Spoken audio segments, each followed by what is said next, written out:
Oh, hi, everybody, and a very happy Mother's Day to you all.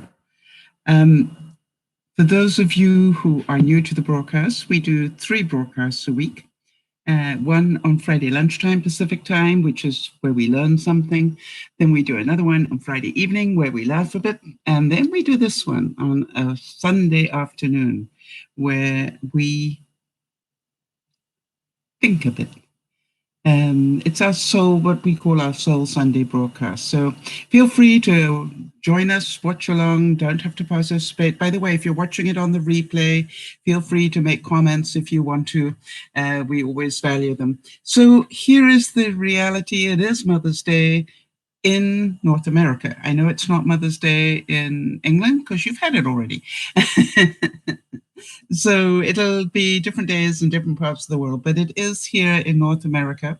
And so a very happy Mother's Day to everybody who is a mother, whether it be biological or otherwise. I'm delighted to let you know that I got 2 different Happy Mother's Day treats. Some of you know that Dougie came to visit me yesterday, and look at the beautiful orchid that he bought me. He knows I love orchids, and isn't that just magnificent? So I thought I would show you that. And the other thing is, for those of you who've been watching the indoor garden growth, I just wanted to let you know that this bean, I thought what I would do is keep track of how much it grows every every week. It's certainly doing really well. So what I'm just going to work out. I had an idea when I was talking to Doug. Doug came to visit me yesterday for Mother's Day, and not only did he bring me gifts, but he also gave of his time, which I'm pretty certain you all know is very valuable to anybody these days. So I really was delighted to see him, and I was just so happy that he made the time to come visit. Bear with me 1 second. There we go. I found some great quotes about Mother's Day that I'm going to be reading, but what I thought I'd do before we got there is talk to you a little bit about what your memories are. Now, some of you, hi Niash, good to see you, and obviously Jodie as well. So for some of you, your mom is still alive, and for some of you, she has passed. I put a picture of my mom up there for you. She was 30 when she had me. So think about that. I'm now 72, so she'd be 102 today if she was still alive. I'm going to take her down because she's in the full sun right there, and that's not good for a portrait that's that old. So, but I thought I would show you. There she is. That was my mom. And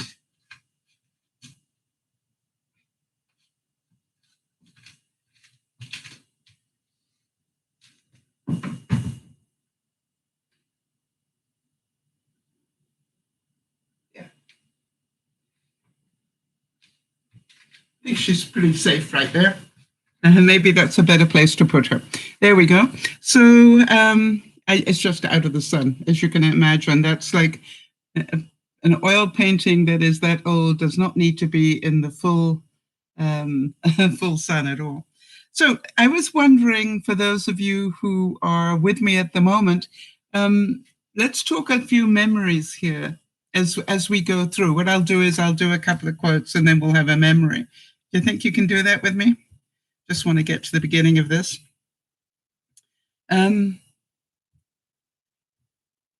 Sorry, I just have this. I love this. It says, nothing is really lost until your mom can't find it. How many of you agree with that? Nothing is really lost. I've just seen. Yeah, right. That's going to really mess up my day, isn't it? Not being able to do that. But nothing is really lost until your mum can't find it. How many of you can remember being that voice and went, Mom? I can't find my... and how many of you can remember your children saying that? And so I thought that was a great memory. I'm trying to remember what it was that I always lost. Quite honestly, there were only certain parts of my life that my mum was useful in that way. I spent most of my time riding horses, and my mum was absolutely useless at anything to do with horses. So, if I had a problem with my horse, I couldn't go to my mom and get it fixed at all. But she was, a good fixer and lots of other things. So let me know, what is your memory of what you used to lose? And you used to go, Mom, I can't find my... Maybe you're still doing it.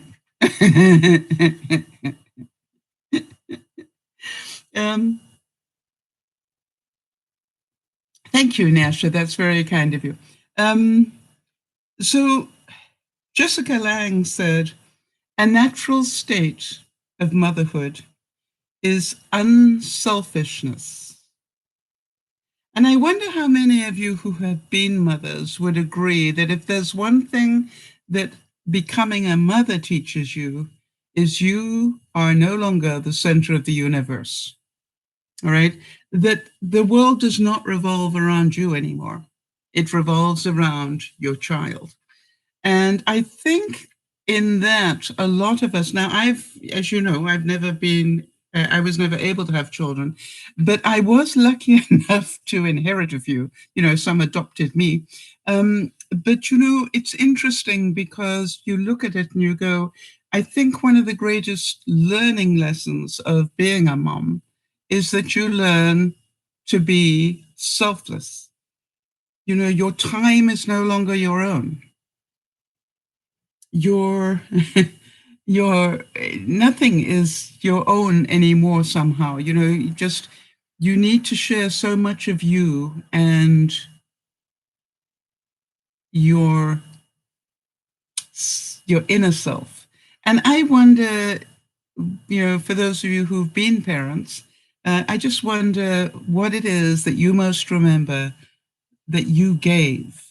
What was it that becoming a mom taught you about being selfless?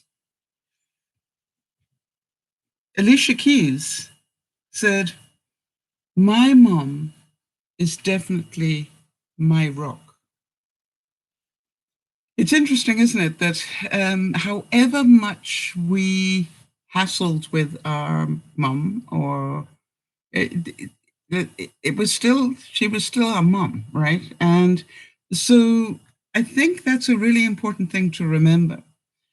Some of you are still lucky enough to have your mom alive, and you might not get on all of the time, and that's okay.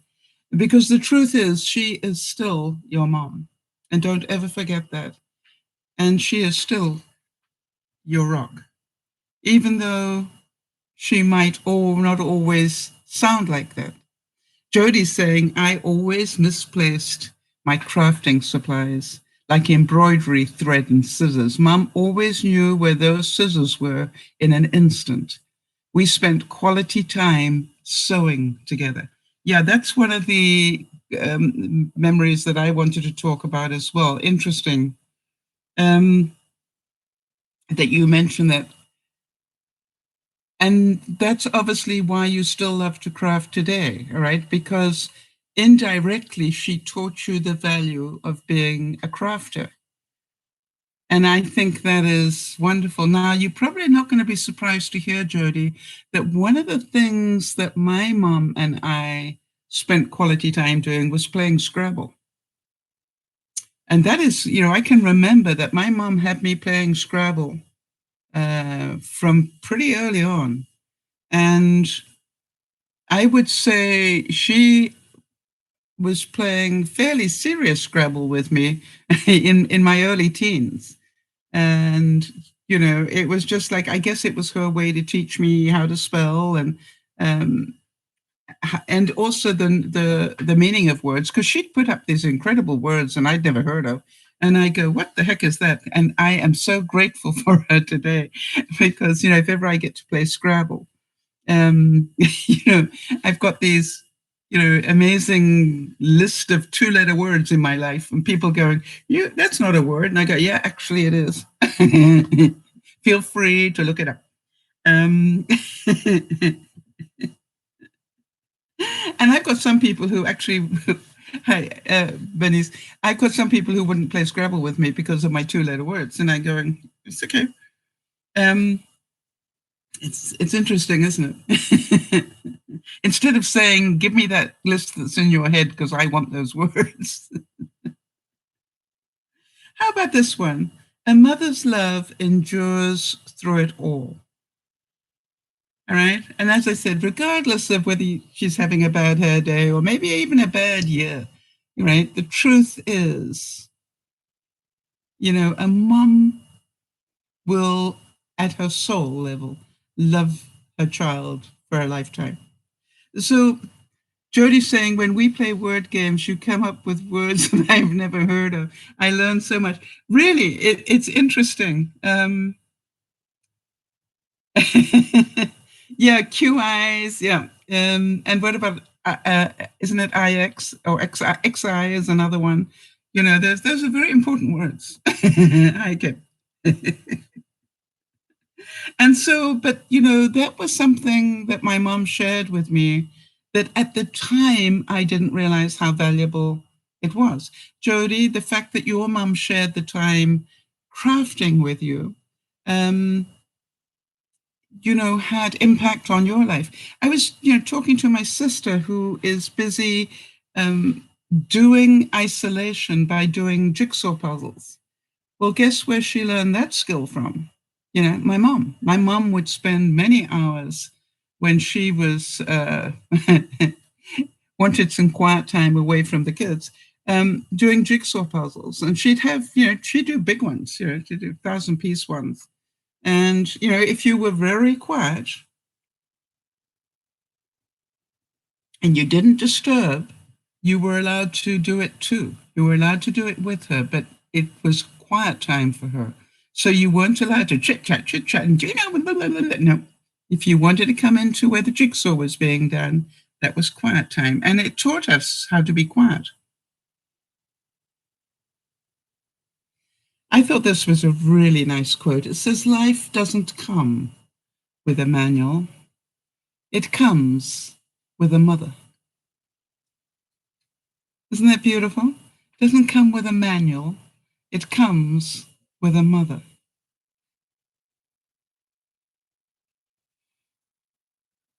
So then I was thinking, my mom had had a thing for food. Yeah, she was really a great. That's my mom, Kim, that you can see. She had, I think we all would agree that our moms are pretty good cooks, right?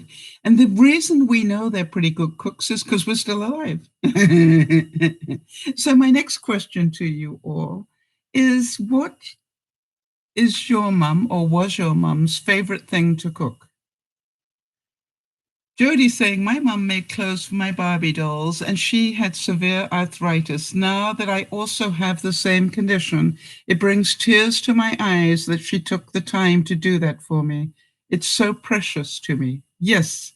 Interesting, isn't it, Jody, that at the time you didn't think twice about the fact, I mean, she was just making clothes for your Barbie.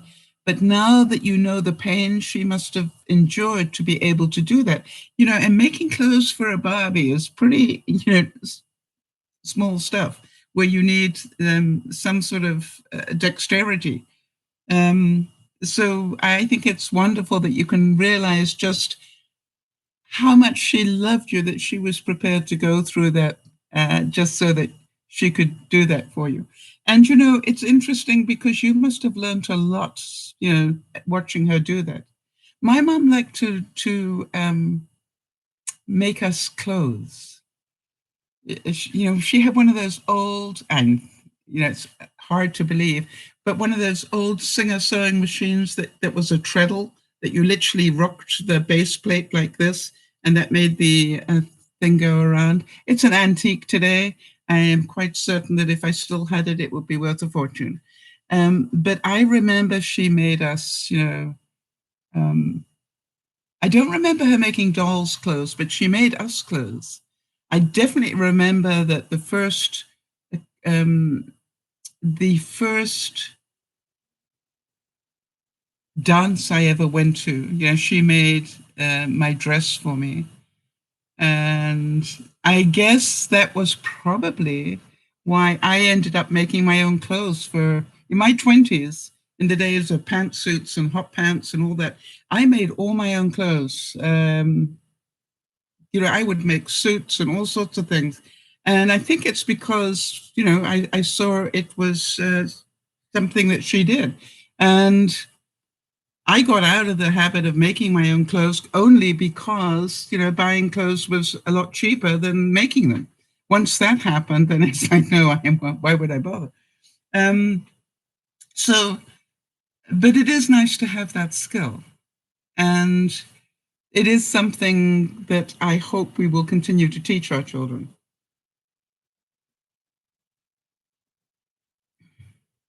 Hi, Rinsky, and happy Mother's Day to you too. So now, what was your mom's favorite food? First of all, what is your absolute number one memory of what she used to cook? For me, I have to say roast beef and Yorkshire pudding. My mom used to cook a standing rib roast. We lived on this farm and we had our own cows. So having a standing rib roast, which today will probably cost $100. We had one, literally almost every week. I think we only had other things to, stop the monotony of a standing rib roast with Yorkshire pudding and roast potatoes and, 3 different vegetables. And, my mom was a really good roast cook. And I think that's why I still love to do a roast. People say, oh, it's so much hard work. And I'm going, I don't think so. Kimmy's saying her mum was an expert at everything that was left over in the fridge into the pot. All right. So she was big into stews and things. And I think that is a gift. I can remember, Kim, when I inherited 3 children in my first marriage, taking them all on vacation. And we were 4 hours away from the nearest store. We were at a remote beach close to the Mozambique border on the Indian Ocean. And literally, we were there for, I think, 3 weeks without any fresh water. We took water in with us, but, it was an incredible experience. And I remember doing that. Whatever's left in the fridge becomes, the soup of the day. And everybody started the meal with some soup because we needed to use that. Jody remembers homemade bread, coffee cakes, and every kind of cookie you could dream of. She loved to bake. Guess who makes her own breads today? Jody. Guess who loves to bake? Jody. So isn't that interesting? And guess what? I love to do a roast. So you see, I think it's ingrained in us. Monkey see, monkey do, as they say. So how about this one? A mother is the one who fills your heart in the first place.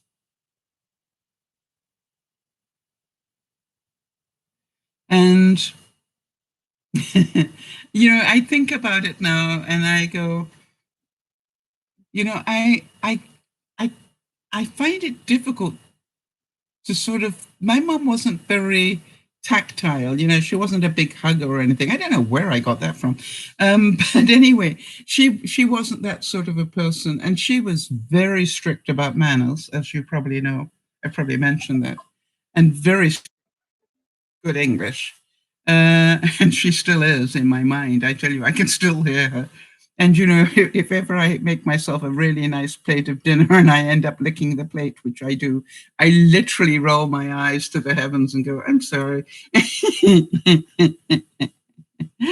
Hi. Is it Elias? Hi there.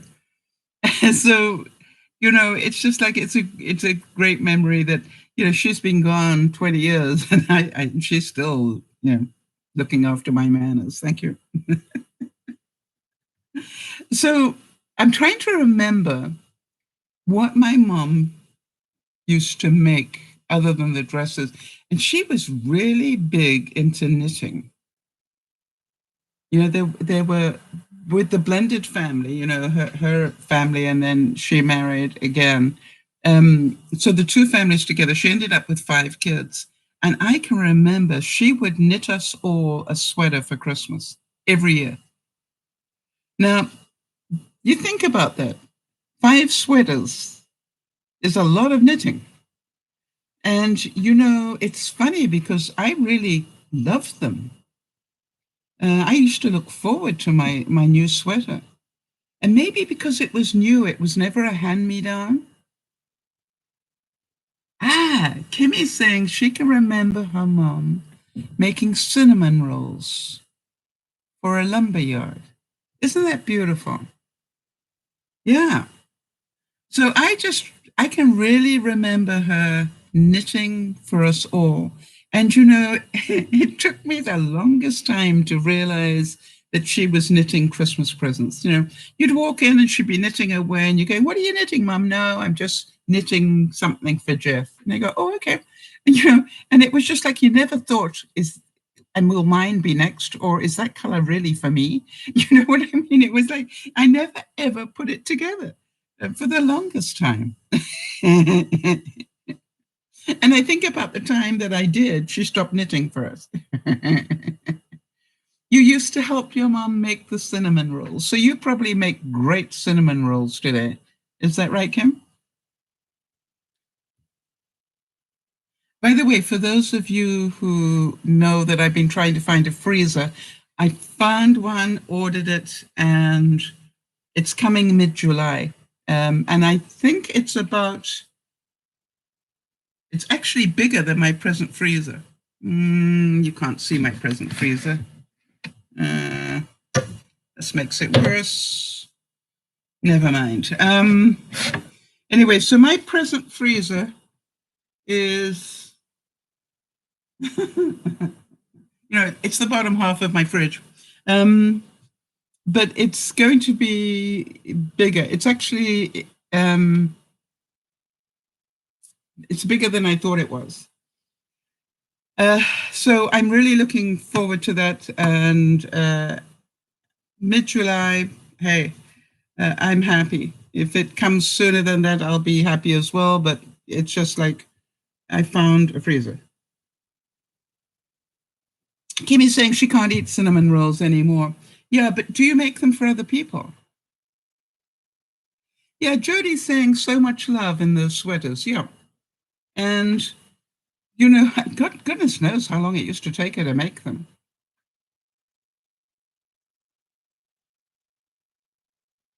Yes, Nyash is saying when mums create gifts for their children, it's often more memorable and cherished, much more so than the purchased ones. Yeah, and so I think it was interesting to me because one of the things that I've noticed is my weekly chat with the children is having quite a shift on our relationship. And it's interesting to me. And I'm hoping that it's something that they will remember, way past that we used to talk to each other once a week. I'm really hoping for that. So what other hobbies did your mom have? And while you're typing that, George Washington said, "All I am, I owe to my mother. All I am, I owe to my mother." And so I was thinking about how different the children were, completely different. And it must be very challenging for mothers. I can remember once when I was talking to Yvonne. Yvonne is a very OCD, everything gets done the right way. And then she had a son that was a lot like me. And she used to come up and go, well, yeah, da, da, da, da. And I go, Yvonne, he is not you. Why can't he? Because he is not you. And it took me the longest time to get her to understand that different children come with totally different personalities. And that, try as we might, they are not going to be us. And they're going to be who they are. And it's amazing. You sometimes, I don't know if any of you, I sometimes wonder whether I have the same father. You know what I mean? I'm going, how come I'm so different? But it was funny that I was. All right, so Bernice is saying, my mom cross-stitched and she was a good cook, but sadly she never liked me in the kitchen. Yeah, I think Nyasha can relate to that one. And it is sad. What I love watching Benji and Judy do is that they really are teaching the children how to participate in cooking. They're giving them a love of cooking and a love now of growing their own food, which is, wonderful. Because, these are skills that will, give them pleasure for a lifetime. It's pretty bright in here, isn't it? I'm trying to see where I'm like got a halo. So, it's like, but a lot of who we are is developed that way. And you go, it's so challenging because we've got one person, but each of the children took different bits of their personality, right? Jody's saying, my mom volunteered for the March of Dimes and also enjoyed ceramics, embroidery, gourmet cooking classes, and writing long letters to friends on beautiful stationery. Yeah. And you see, Jody, when you think about it, you picked up so many of those qualities. And Bernice is saying, I love Benji and Judy's style.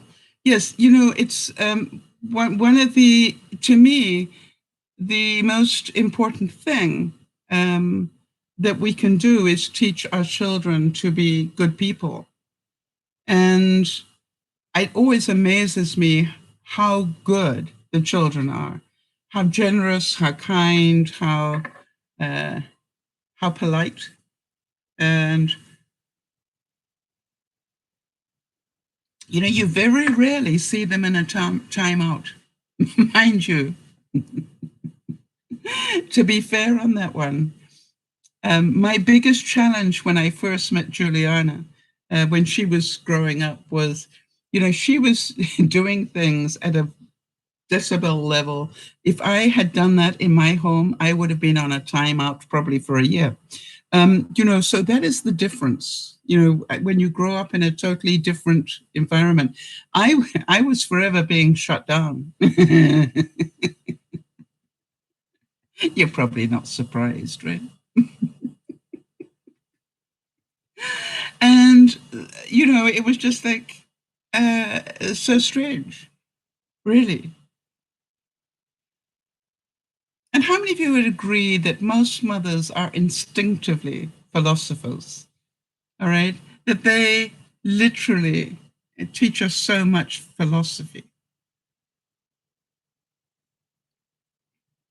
I often wonder, okay, so Bernice is saying, I've seen them in person. They are amazing. I love how Benji and Judy discipline and love on them, and it shows. They are so healthy and very mature. Yes, they really are. And I've always known, especially, I guess I have a sort of stronger bond with Juliana because she and I connected very early on in her life through art and stuff like that, and we connected big time. And so, but I know that when I watch her sometimes and I go, I cannot believe how responsible she is. And I think one of the greatest gifts that they have given to the world is their parenting style. Yeah, I think everybody wishes that they had them as parents, Nyasha. I certainly do. And I say to them regularly, I actually say to them, there is no way that I would have been allowed to do that. It looks like such fun. And what makes Judy almost cry sometimes is, they'll be doing things like building a gingerbread house, and I'll go, Judy, is it okay if I do it too? And she'll look at me and say, you want to? And I said, yeah, absolutely. You see, I never got to do that. And then I found out you weren't allowed in Judy's world. You're not allowed to lick your fingers when you're making gingerbread houses. You're not allowed to lick the sugar off your fingers. And I'm going, what's the point of making a gingerbread house? I really struggled with that. And I waited until everybody wasn't watching, and then I'd still lick my fingers. Yes, I think they'll be very well adjusted as well. They'll have very high emotional intelligence as adults, that's for sure. Yes, that's interesting, because Juliana developed her skills at an early age through Auntie Mel as well. Yes, and Auntie Val. Auntie Val was very, very creative as well. So I think that's all part of it. There's another nice quote. It says, "When you look into your mother's eyes, you know that is the purest love you can find." How many of you are going, "And the purest hate"? One really nice story about forgiveness. So how about that one? What thing can you remember being forgiven for? All right. As you grew up, when you think about all the bad things you did, and I'm sure you did, what was the one thing that sticks in your mind that you were forgiven for? The one that sticks in my mind wasn't about me. It was about my brothers. My brothers were hellions. For example, I can remember they were given wonderful, way back when, all right, before we all had the remote control cars and things, they got remote controlled speedboats. I remember that. And this is like when, this was back in the 50s, late 50s, early 60s. You can imagine that was pretty high tech in those days. And I remember my brothers got them on Christmas Day, and on Boxing Day, day after Christmas, on Boxing Day, they took them down to the Thames River, just outside London. There's Thames River there, and they set their wonderful remote control speedboats into the Thames River and then shot at them. Because we lived on a big farm and they had air guns and things. Those boats didn't make it past Boxing Day. But the thing I remember more than anything was my mum and dad telling me that perhaps the funniest things they remember about being parents was, number one, my father looked like Churchill and smoked the same cigars. And the one time was that they saw the boys take some cigars, one each, into the wooded area on our property. And they just waited, and because they knew what was going to happen. And sure enough, with a very short space of time, there were two boys throwing up like you cannot believe. And I guess they didn't steal the cigars too much more after that. All right, so Jody's saying, I took a pair of scissors and cut a square of fabric out of my grandmother's bedspread for a craft project. What was I thinking? I was 8. Yes, now you want to know about the brothers, Jody? How about this one? My brothers were big into shooting, right? Because they went and shot the rooks on the farm that were destroying the crops and things. So being a boy in a farm, you learn to shoot pretty early on. But what they did is they took my parents' record collection and we were doing skeet shooting with records. It was good. Pull, bang. They apparently went through about this many records, and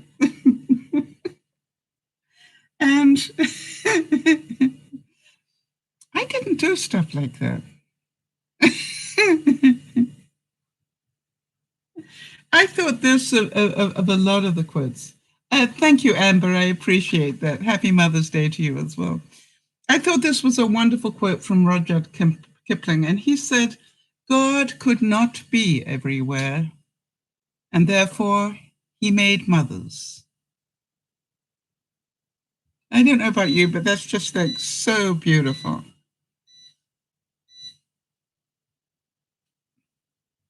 Now then, I'm presuming that if your mother was normal, all right, let me have a look. So Bernice is saying, I did a lot of Hellion stuff. I made potions and used glitter on all the bathroom. No, mind you, nothing was spared. I painted my parents' rocker, making it pretty. Yeah, Amias, what did you paint? Yeah. Niash is saying, I often encourage my cousin who had her baby last year to create a baby book filled with photo memories and more, but she said no. I guess she doesn't know what a beautiful tree. Yes, but there's nothing to stop you doing it. One of the things that I was going to do and I didn't do, and maybe I will do it for the new baby, is to create a book where you could put pictures of all the family members. All right, so you go, this is mommy, and this is daddy, and this is Auntie Jane, so they can see the pictures on a regular basis. Now, today, to be fair, we do have FaceTime and things like that. So it is a bit easier. By the way, something really interesting happened on my Gmail today when I clicked on. Apparently, Gmail is starting to do FaceTime type stuff. So I'm going to be testing that out, and you can have up to 100 people. Go figure that one. So, Jody and I will be doing some tests on that. And if we find out it works, we will start inviting other people until we find out how good it is. So that would be awesome.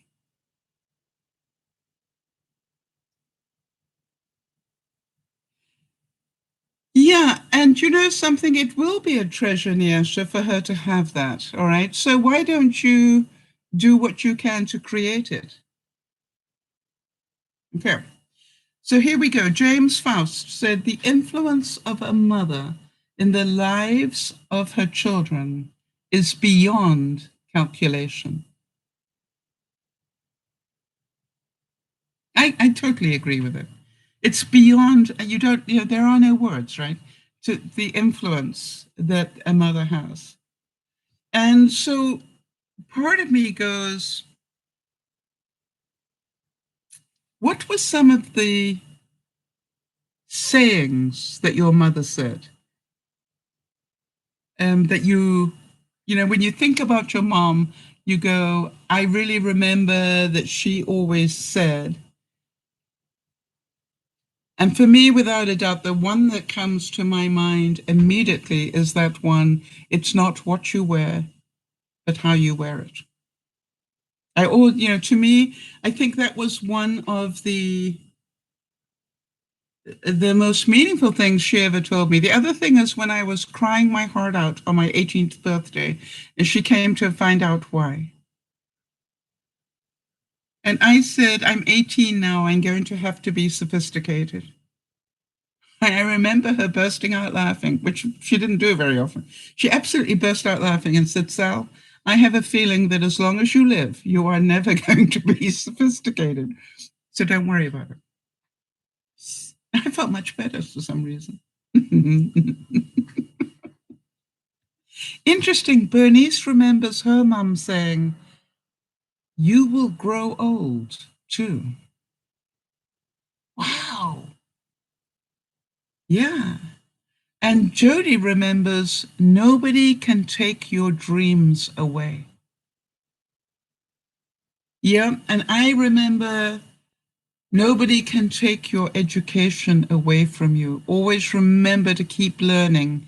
They cannot take it away from you. You can lose your job, but you won't lose the knowledge. Nash is saying, the mom is mostly into store-bought things rather than handmade items. I'm a creative type person. I don't think she'll appreciate it, but I'll create one for my god baby. Absolutely. Yes. Children really appreciate things. And they will never know how much time you spent doing it or how difficult it was to do, as Jody was talking about. But they do appreciate it. So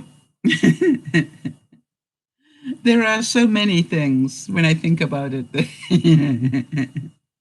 I must have been a real challenge on a number of levels. I wasn't necessarily that bad. Well, maybe. Okay, so Bernice said, another thing my mom says, don't have a boyfriend until after college. And glad about waiting hubby as my first and last. Isn't that amazing? Yes, and the reason, of course, they didn't want you to have a boyfriend until after college makes sense now. But at the time, it must have been really weird. Especially when all your friends, were probably doing that. I love this quote. It says, sooner or later, we quote our mothers. I always remember my mom saying, don't trust a guy who wears white socks. Why? Did anybody else hear that one? Don't trust a guy who wears white socks. Really weird. Okay, so Bernice is saying it wasn't weird for me. I was grossed out with boys until after college. Mostly guys my age are children. Yes, that's true. Yeah. I don't know where that came from, Jody. She could be a little bit dysfunctional and very judgmental. So, who knows where that one came from.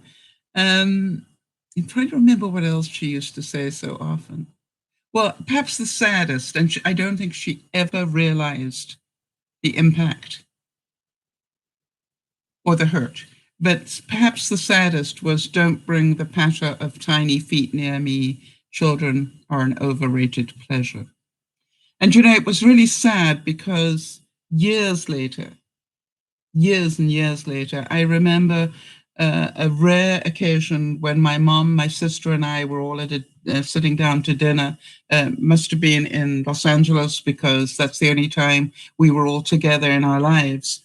Once my sister left home, and I remember that one of us, either my sister or myself, mentioned that. She said, "I never said that," and both of us just about sprang down her throat and said, "Mom, you said it all the time."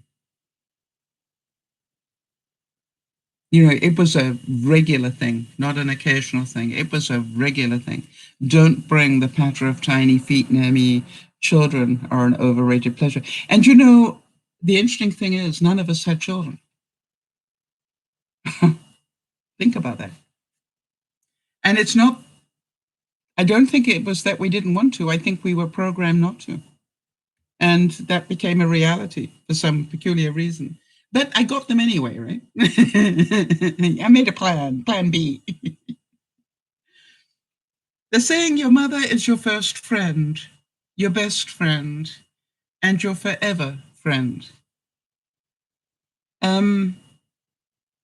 So you can imagine that this whole thing about children, when I first was asked to hold Juliana, I have to tell you something. I wasn't just normally terrified. You understand, I had no experience with children. None. Can you imagine that? I didn't have cousins that had children. None of that generation had children. And, so I knew literally nothing. And it was just like, Judy, you have to understand, it's not just that I'm bad with children. I have no knowledge. And, bless her heart, she still kept handing Juliana to me. And Juliana would scream and I would cry. And, and for the first, I don't know, first 4 years almost, at least 3, every time I pitched up at their place, Juliana would take one look at me and scream. And I learned after the first couple of years, I learned to say, it's okay, Juliana, one day you're not going to do that. And I am going to be so happy.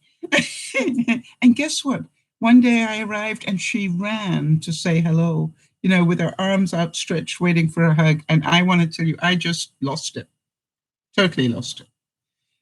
And then I said to Judy afterwards, did you tell her to do that?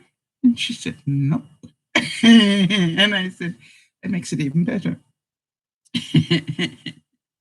So you understand that the joy I get from Juliana and the twins is really amazing to me, right? Because I never got that.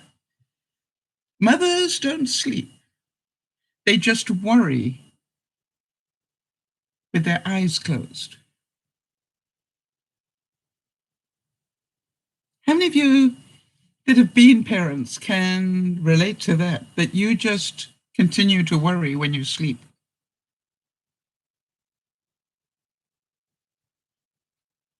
Yeah, I can remember doing something. I accidentally broke a promise to the twins one day.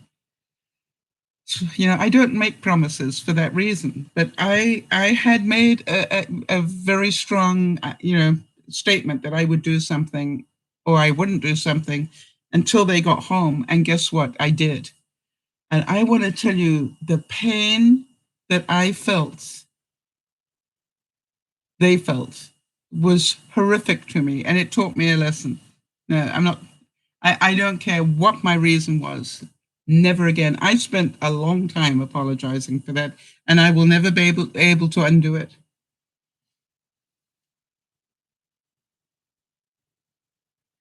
Oh, that's interesting. And Yasha's saying, but Mama Sal, her screaming and you crying, it was a bond being made. And you see how she loves you now. That's sweet. Yeah, we actually, we connect at a funny level. Bernice is saying, I'm like that with my mother because she is alone now until my brother installed CCTV cameras so we can monitor her. Yeah, I think it's, it's important to care. I found it interesting with Doug here yesterday, because you could hear that at a very deep level, he wanted to make sure I was okay. And one of the things I notice that I say when I talk to Benji is, Benji, I tell him, because Benji is a very practical person, right? Benji doesn't deal in emotion. He deals in, you need to tell Benji what you want, and he'll help you. If you don't hint to Benji, it doesn't do that very well. But it's so funny, because what I say to Benji is I will tell him that I am fine. And I always make sure I say, and by the way, Benji, I need you to know mentally I am fine, right? I'm not struggling with this at this time in any way. And you can hear he really appreciates the fact that I tell him that point, right? Because he's stuck, he can't do anything. Well, he can. But what he said to me, make sure even if I can't come, make sure you tell me if you need something, I will find somebody, to help me. And I just thought that was so cute.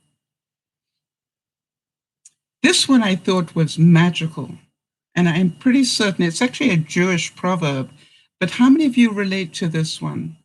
A mother understands what a child doesn't say.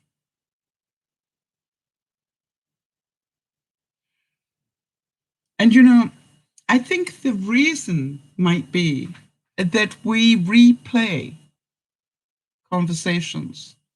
I don't know if any of you can relate to this.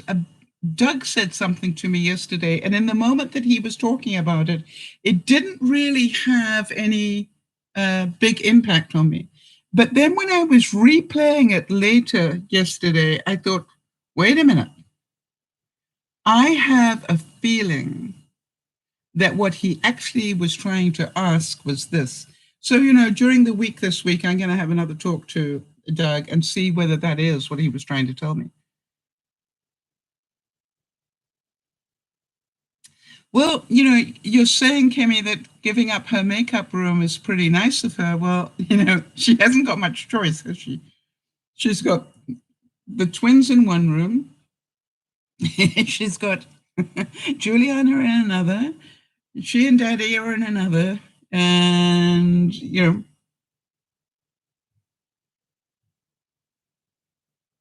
I don't think that Judy would think twice about giving up anything for the children, quite honestly. Juliana, I mean, Judy is literally one of the most selfless persons I have ever met. There is a guest bedroom, but you know something? They both are very strong on having guests, right? There are always people in the house. So therefore, for them, and by the way, 9 times out of 10, when I go to visit, I actually end up in a hotel. Basically because the guest room is busy, for other reasons. And so I end up in a hotel somewhere. But, it's just like, it is, I don't think that Judy would think, she'll probably take, hi, good to see you. I think that she will probably take a little bit of space in the guest bedroom to put her makeup on. That would be my guess. She'll find a way. In the garage if necessary. This is the lady you remember who started doing her videos, with the camera sitting on top of about 4 different shoe boxes. Right? Judy makes a plan. Right? How many of you know that your mom had eyes in the back of her head and you never did work out how she did that? It's just like, how did they know? I worked it out eventually. The reason they knew is because they used to do the same thing. That's the only thing I can think of. By the way, was your mum superstitious at all? My mum was incredibly superstitious.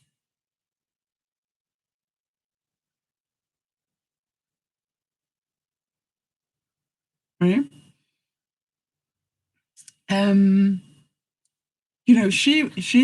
You were not allowed to walk under ladders.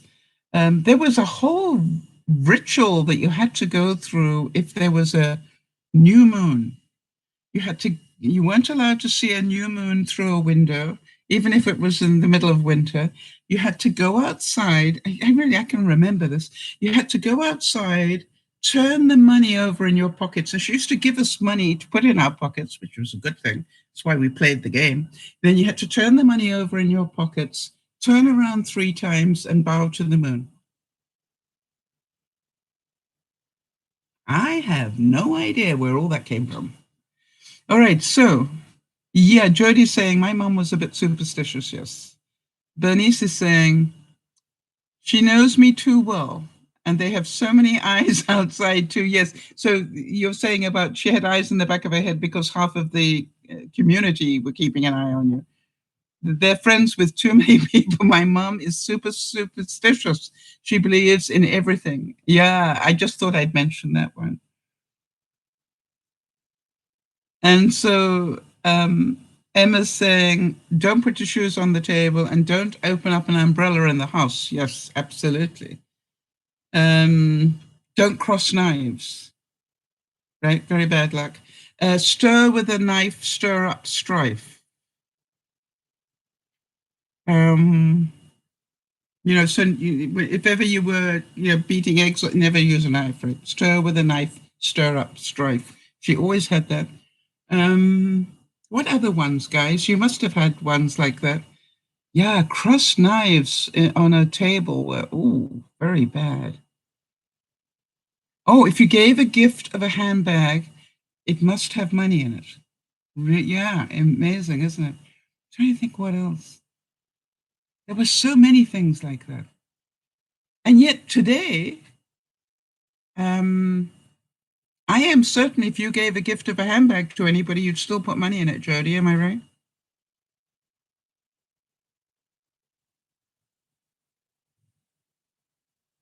Yeah, that's a peculiar thing. You know, it lasts. It's the gift that keeps on giving. I love this one. This is mums are like buttons. They hold everything together. Jody's remembering salt over your shoulder. Yes, I remember that one as well. Good one. Don't sweep at night or else money or luck will go out the door. The same with wallets. If you have some, there has to have money in it. Wow, isn't that interesting? Never let your left hand know what your right hand is doing. Yes, that's a very well known. Emma's saying, I did test 3 superstitions though. I used to put up an umbrella in the house when she left and the house didn't fall down. Yes, I think we've all done that, but you know, we were a bit scared when we first tried it. Am I right, Emma? I was talking about this, when was it, on Friday, but my biggest memory of the umbrella thing was I actually did it. And this is way before Mary Poppins, by the way, but I decided to take a flying gabonzo leap off the staircase with an umbrella. I was convinced I was going to fly. The good news is I didn't break any bones, but I did end up in a rather mangled mess at the bottom of the stairs.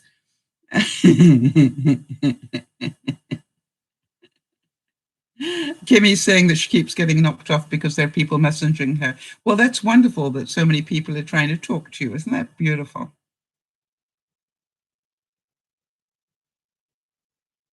Wow, Niasha's saying, I don't know why I do this, but occasionally I throw away $5 out with the garbage, really. For somebody else to find or get it. Wow. Yeah, Emma's saying about the umbrella thing. Yeah, she said, yeah, I think my eyes were closed the whole time. Let me try that, see what happens. Nothing, nothing.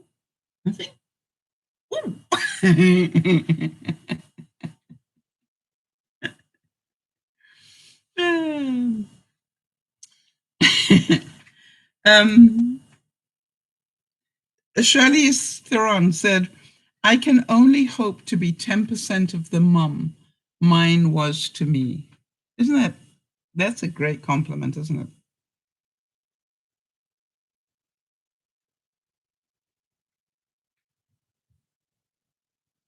Princess Diana said, a mother's arms are more comforting than anyone else's.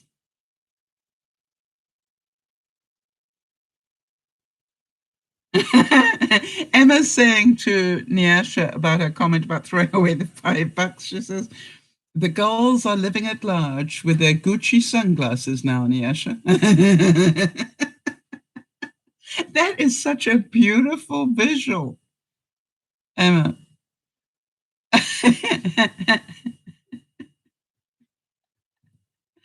And by the way, it's really great to see you back. That is so cute.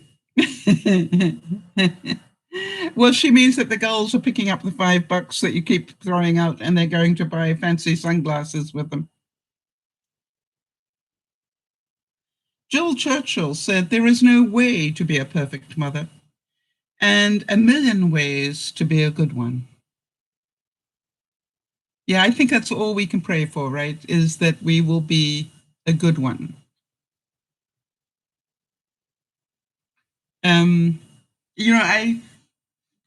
You know, there are times when Doug brings me to tears, but you know, what he wrote inside here just blew me away. And so, you know, you look at it and you go, Doug doesn't do that sort of stuff with, you know, he's I just literally, I read it and I cry because you know that he is so grateful for for the fact that I decided to be in his life. And so I am very, very grateful to him. So now then, let me ask you, what were your mom's hobbies? You know, I know that your mom did crafting or whatever, but what did she do as her hobby? Not because she needed to be a mum. That's my mom, Emma, when she was about 18, I think.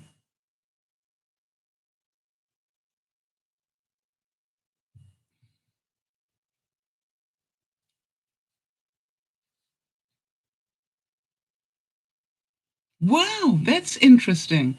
Emma's saying my mom was and still is obsessed with trout fishing. No, no, Emma, that was painted when she was 18, honey. That picture is,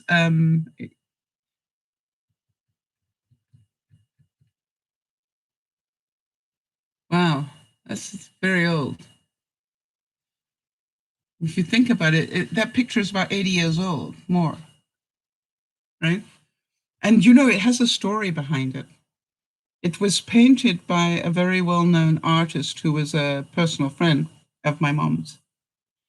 And the sad thing was that my mom caught that particular artist having an affair with her fiance.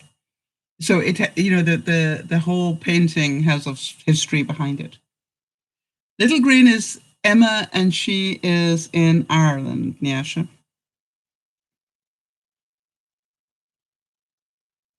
Yeah. So, you know, to me, it has such history. It's amazing. And by the way, for those of you who know that, you know, the local community here at 12 o'clock on Sundays sing O Canada. I only heard about that this week. So I guess, yeah, I didn't get to bed until 5 this morning. But you know, I set an alarm to make sure I would be up. And I got up and I got dressed and I went outside ready to sing O Canada. And I was on my own. And nobody was there. I'm going, nice. And eventually my neighbors came home and I said, what happened to 12 o'clock? We sing O Canada here. Oh, she said, I totally forgot. I said, so did everybody else. All right, so my mom, this is Jody saying, my mom loved crafting of any kind, sewing, hodgepodge. Do you mean Modge Podge? Stained glass, embroidery. That's how she spent her free time. Yeah, mine loved to play golf. I think because she got her out of the house. As I said, she liked to do jigsaws. Oh, she was great at renovating, right? She was always painting a room again. You know what I mean? It was like, it seemed like every spring she was painting another room. And she used to do it herself. And I remember, actually, it's a good point. I remember that, you know, we didn't have the very forgiving paint we have today. That she used to allow me to paint with her, and I used to mess it up every time. But she did let me do it. And I guess eventually I learned how to do it because now I don't think twice about it. Yeah, Jody, I thought it was Modge Podge, not hodgepodge. But hodgepodge is, you know, a very well-known saying of those years. And I wonder whether hodgepodge talk, you know, came about that from that. By the way, did your mom have any fears? That would be another question. Sadly, I think my mom's greatest fear was that we, her children, would misbehave and then she would end up not being married to my stepfather. And so, you know, it was really weird there were two sets of rules in the house. You know, there were the set of rules for his children, and then there was the set of rules for her children. And at the time, it totally confused me. But, you know, when I look back now, I can see why she needed us to be really well behaved so that we didn't become the problem. Interesting, right?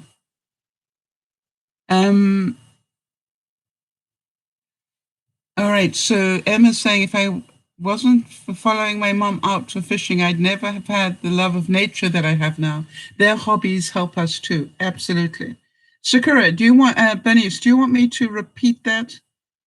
What your mom's fear was? I just want to check with you because, you know, that's a pretty interesting one. And Emma's saying, my mom wasn't very emotional. She wasn't very huggable. Now, because of that, I grew up thinking she was fearless. Interesting. And that you needed to be, right? If you wanted to be like your mom, you would have to learn to be fearless. So if you were scared, you probably felt less than. Bernice, let me know if I can repeat that, because I've got it on hold at the moment before I release it. Okay. So Bernice said that her mom's greatest fear was that she would be raped or molested. You know, Bernice, I can't help thinking that is every mother's and maybe father's greatest fear.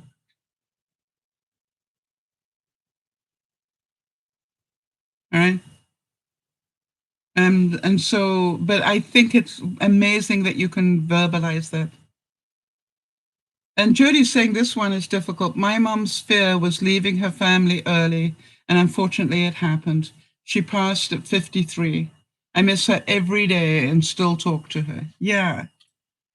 But she had done her job.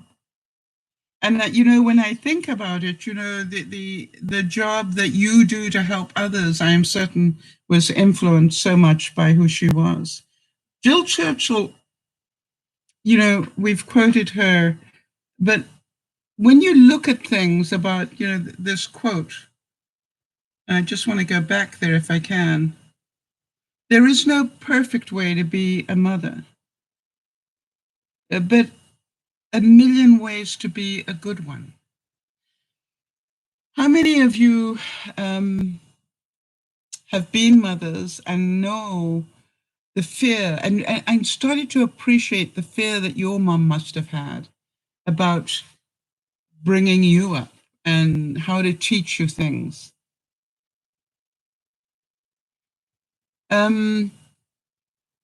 Emma's saying, I find it interesting, you know, that you all know your mother's fears. I think, you know, Emma, if you look at your parents, you can see it. Yeah, interesting. Emma's saying, I see my mom as mom. I'm not sure I got to know her like that. Maybe I should ask her. Yeah, I found some of the most interesting conversations I had with my mom. They probably started when I was about 25, just to be fair on that one.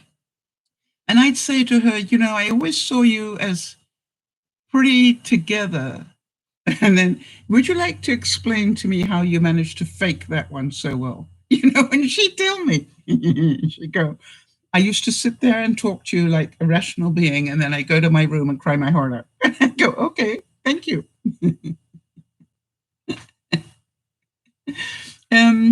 Bernice is saying, Emma, I know, because that's what she talks about when she screams at me coming home late or going out or hanging out with anybody. Yes, that'll give you a pretty good idea what the fear is. Interesting that Emma's saying, my fear is that I've grown up and realized my parents aren't immortal like I thought they were when I was a kid. They're growing old now. Yeah. And that will be horrific, won't it? When you know, you imagine that when Juliana realizes I'm just a human being. You know, and it's just like, yeah, that's okay. But what I'm really happy about is that when I do ask her, what she loves, because she'll say, I love you. And I say, what do you love? And she said, because you always draw with me. You know, such a small thing, right? And children, don't ask a lot, right? And I must admit that watching Judy just blows me away. I really want to tell you that it is incredible how patient, how dedicated. And you think about that, and she is still producing videos every day, right? Without fail. I mean, to me, when I see her, I go, Jude, I don't know how you do it. I really don't know. She doesn't have a bad hair day. When I say that, she just puts out that video every day. And it's funny because that takes a real dedication. And I always say to people who don't know them, you have no idea how hard they have worked to get where they are. That's the thing I always say. That not only how hard they have worked as YouTubers, but how hard they've worked in terms of being parents, in terms of being good people in their community. People just don't get it. All right. They just think they are blessed and everything is easy for them. And I always, I go, you have no idea. No idea. And that's okay. Because I think it is important to see that we do the best we can with what we have. If you grew up, as we were talking about, where some of us grew up without a great deal of hugging and that sort of stuff, which was very difficult for me because I think I was pretty tactile from the get-go. And so, it's difficult for some people. If you didn't grow up with it, then it's very difficult to learn it. All right, so Bernice is saying the thing is that they are transparent most of the time, and there were things we don't see. So I wonder why people don't get it. Yeah, I think we need to be at a certain age before we start to get it. Quite honestly, I can remember saying to Yvonne so many times when Cody was going through his teens, I said, I need you just to hang on for a few more years. And she's going, why? And I said, because round about 25, he's going to be a human again. And it's something really weird happens at 25. I said, they suddenly realize maybe you had a point. They suddenly see your worth, but it doesn't come again. It happens. It works until they're sort of teenagers. But once they get into their teens, suddenly you're the enemy. And I said, but it's like they cross a line at 25 and they can see you a different way. How many of you can remember that? Any of you?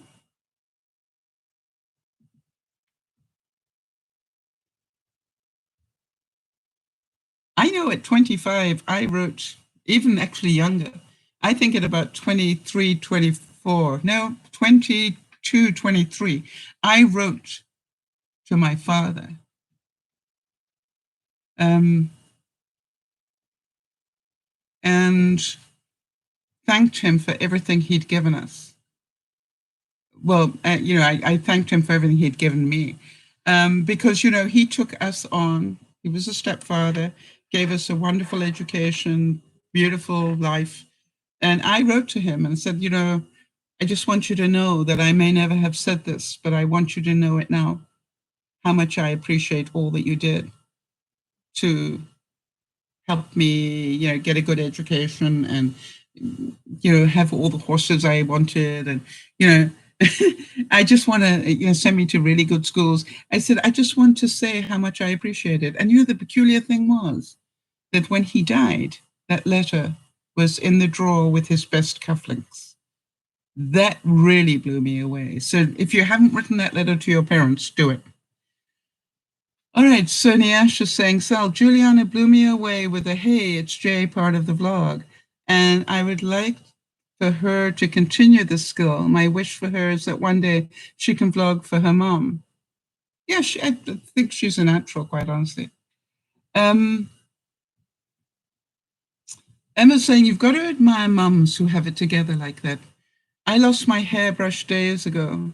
I forgot what genes are, and I'm currently eating a full packet of chocolate hobnobs. Bless you. I love your honesty. Bernice is saying, I remember rebelling and staying out and just to play with a friend and no fear. I hated my dad because he left us and was mean and mad at everything. But now he's a little bit better. Yeah, life can be tough, right?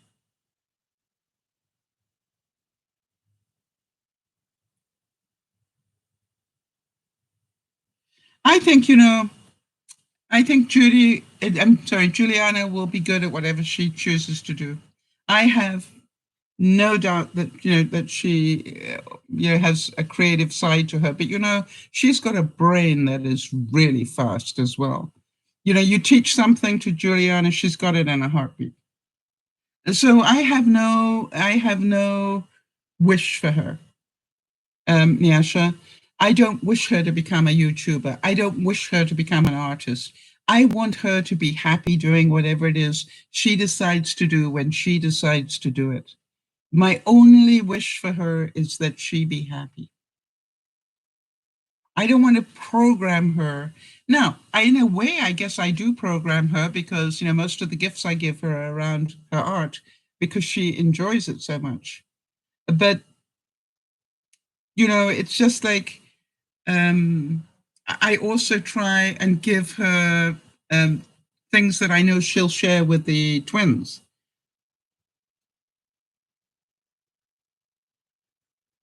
So what I'd like to say is, let's be aware of that. It's not for us to destine what our children will or will not do.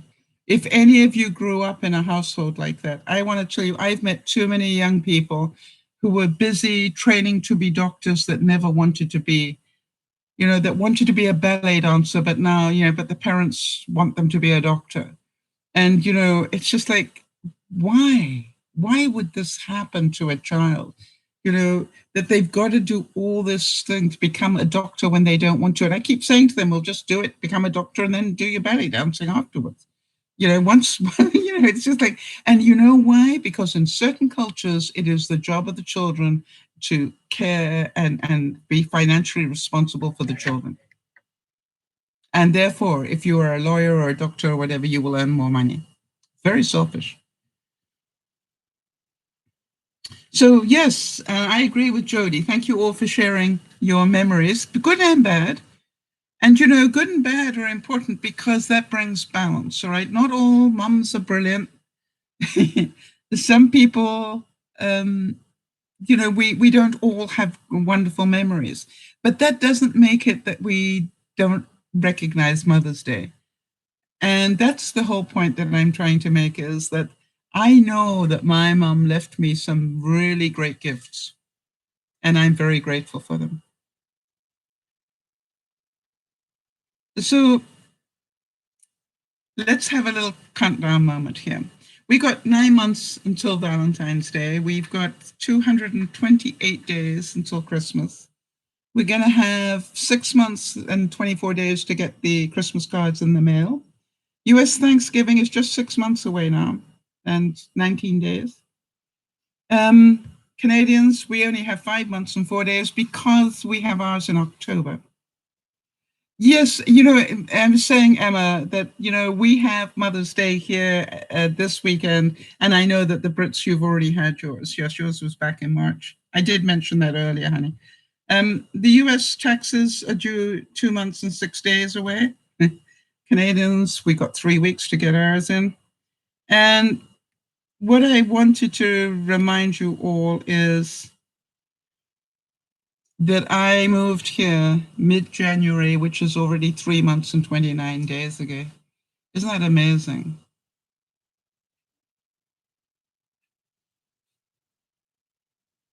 Wow, Emma's saying I get my blood levels checked tomorrow. Fingers crossed they are normal.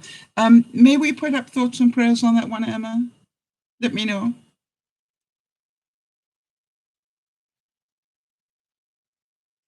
And for those of you who know Manon, it was her birthday yesterday. So I hope she had a wonderful day. I hope she comes to visit again. Wow, hello, like the picture on the stove. That's my mom, Misty Wisty. Nice to meet you. Hello there. So understand that we don't all have perfect lives, and that's okay. We don't all have perfect parents, and that is okay.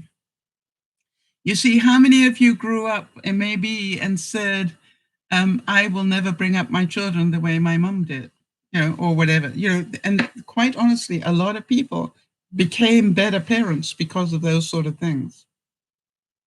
And so I think that everything that our parents taught us, good and bad, is part of who we are today.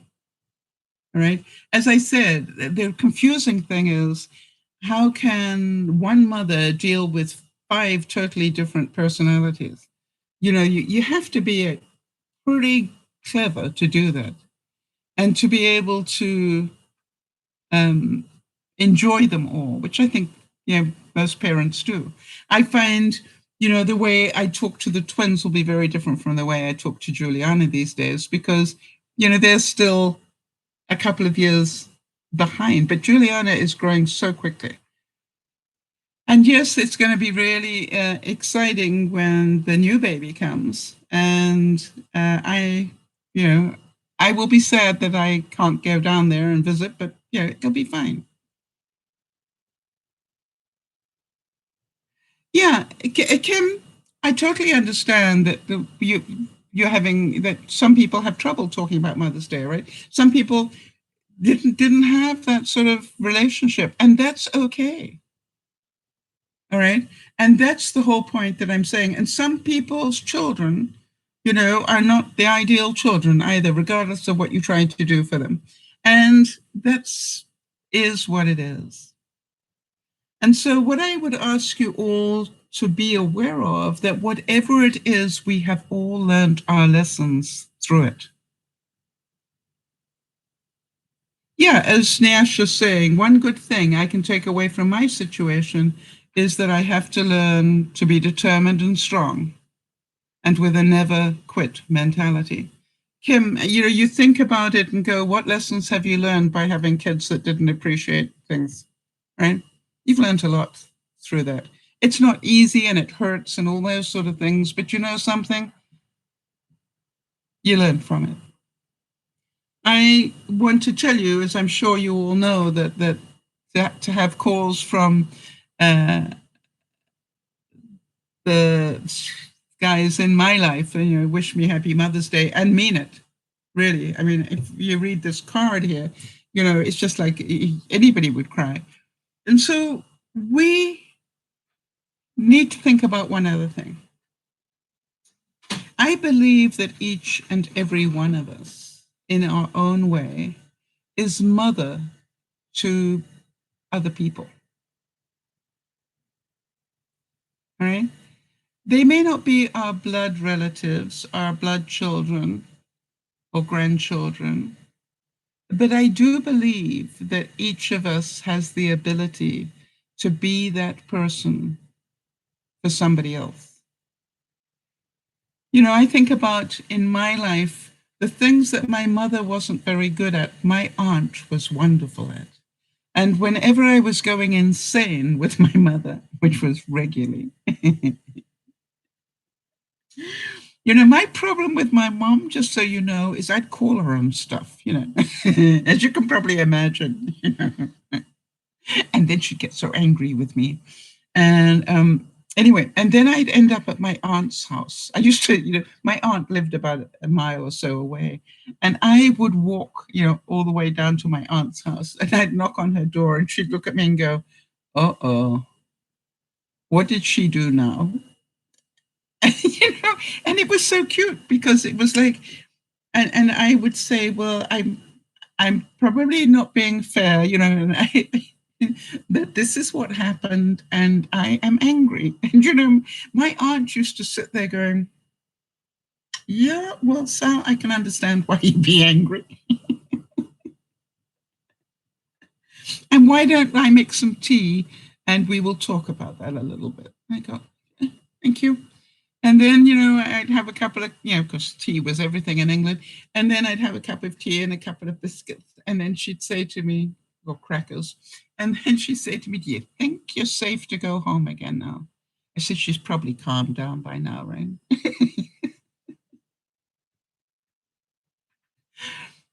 But my aunt was in so many ways. My aunt was that stabilizer in my life. My mother was mercurial.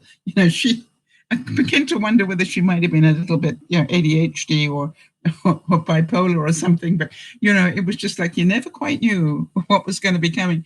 But the good news was I also had an aunt, who was a school teacher, and you could ask her anything. Nothing was off the table. All right, so Misty Wisty is saying, let me ask your opinion. Is it disrespectful for an adult to address their father's new wife by their first name instead of calling them mother? Wait a minute, let me get, is it disrespectful for an adult to address their father's new wife by their first name instead of calling them mother? Definitely shouldn't call them mother, right? You should not start by calling them mother. What country are you in? In England, it would be very inappropriate for you to call them. I think it still applies, and that it's inappropriate to call anybody by their first name unless you've been given permission to do that. For example, I remember, just so give you, Misty, give you an example of that. I remember when my mother came to the States, she actually decided to travel the States by train, just so she could see, across the States. And I remember the story about the guy that was serving her in the restaurant car said, "Hi, doll." And my mother said, "I beg your pardon." And he said, "So we're going to be together for a couple of days. So what do I call you?" And my mom said, "Mrs." And he said, yeah, but, we're going to be together, and I'm Lucas or whatever he was, And my mom said, "My name is still Mrs." In England, it was, and I don't know if it still is, but totally inappropriate to call an adult by their first name unless you're being given permission to do that. Children never called people by their first name. So that's why I'm asking, what culture are you in, Misty Wisty? You could be anywhere in the world, so I don't know. I definitely don't think that you should call your father's new wife mother, because she isn't. I'm in the US, but this woman is highly offended that I don't call her my mother, even though I don't know her. Yeah, her problem, not yours. I would be charming. Has she told you to call her mother?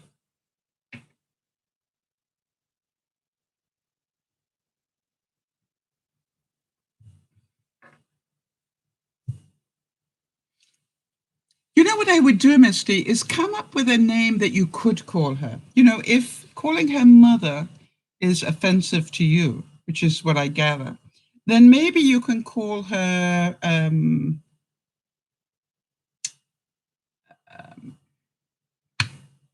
Ma or something else. You know what I mean?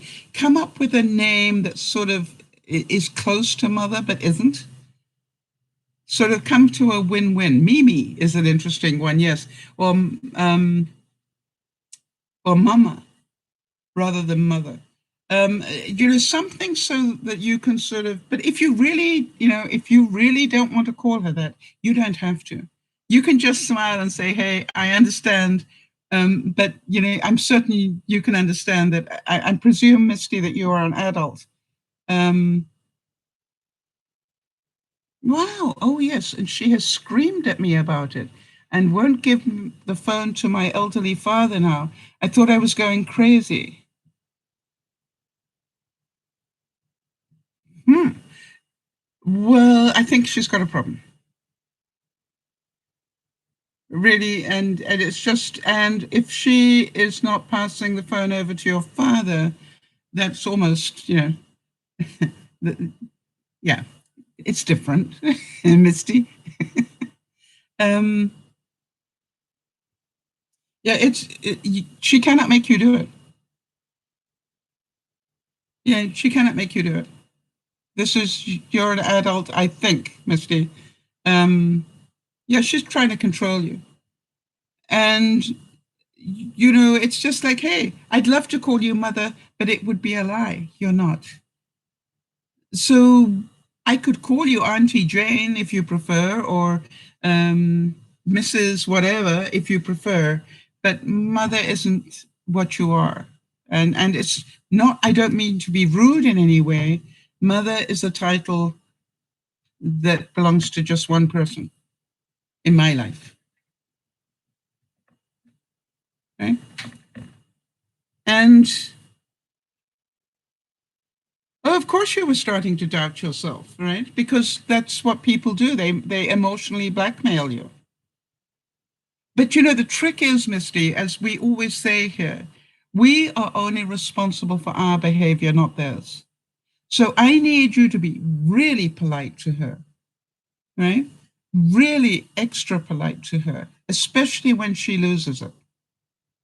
You see, she is frustrated because she thinks you are not giving her the credit she deserves.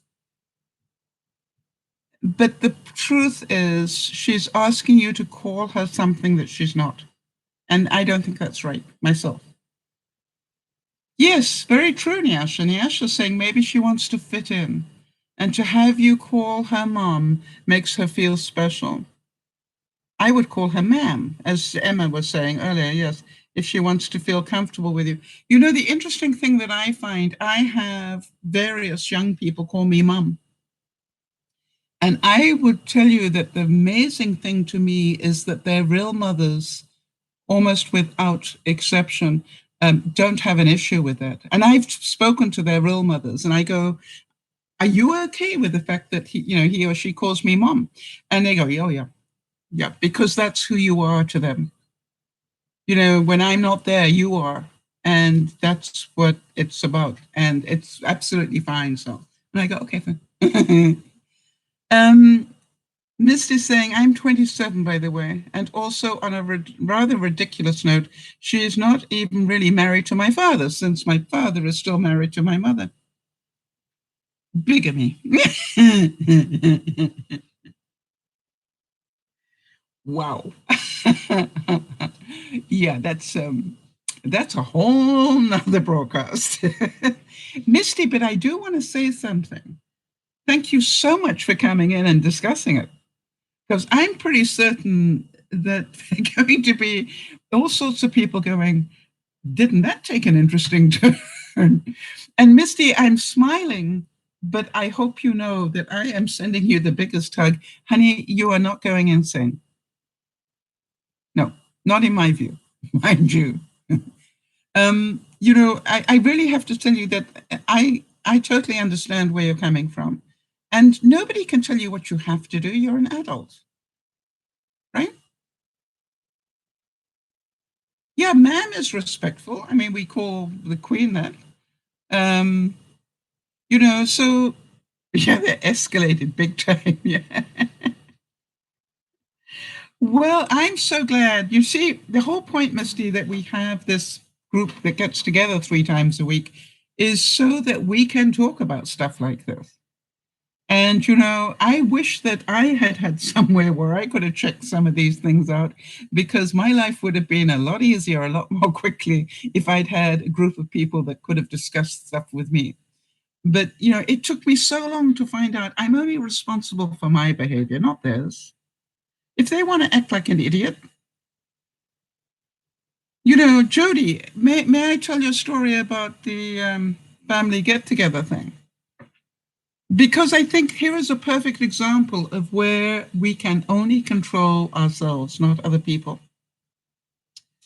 Yeah, and yes, just saying, I'm not in your situation. Um, but I'm in a worse spot, and you're not crazy. You're fine. So here's something that happened to Jody, and I'd like you to think about this. Jody and Lionel are away from their mother-in-law by some hours, like at least a couple of hours, if I got this right in my mind. And guess what? They had a Mother's Day thing for the mother-in-law, and they got together and they weren't wearing masks and they weren't socially distant. And Jody was having a conniption. But you see, Jody cannot control what they do. She's 2 hours away. And therefore, I understand her anger. She doesn't want to see her mother-in-law put at risk, but she can't control it.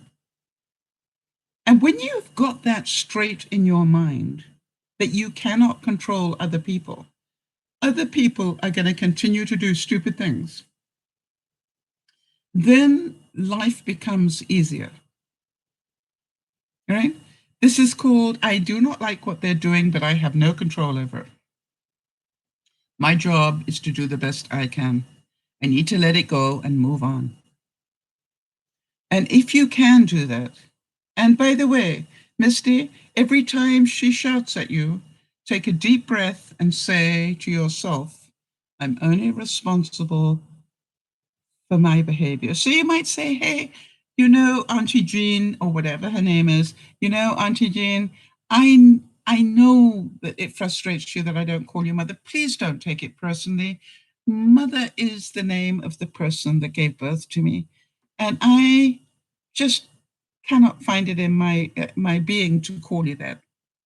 Not because I don't like you. It's just that that's not your title for me. Right. And Jodie's saying about her mother-in-law situation, I just let the whole thing go. I can't take it on. It was draining my energy. Hi, Pat. And Pat is saying, Bill says, don't have high expectations, then you won't be disappointed. Yeah, that's so true. I love Bill. So everybody, I hope you have a wonderful rest of Mother's Day. I hope you realize some mothers were better than others. I hope you realize that they all did their best. That's what I want you to know. Whether you had a good mom or not, I want you to know that they all did their best. And, maybe you will do even better, or maybe not. All I know is that we all do the best we can, and that is probably enough for most people. And even if you were a great mother, there are going to be children who don't think you were. That is human nature.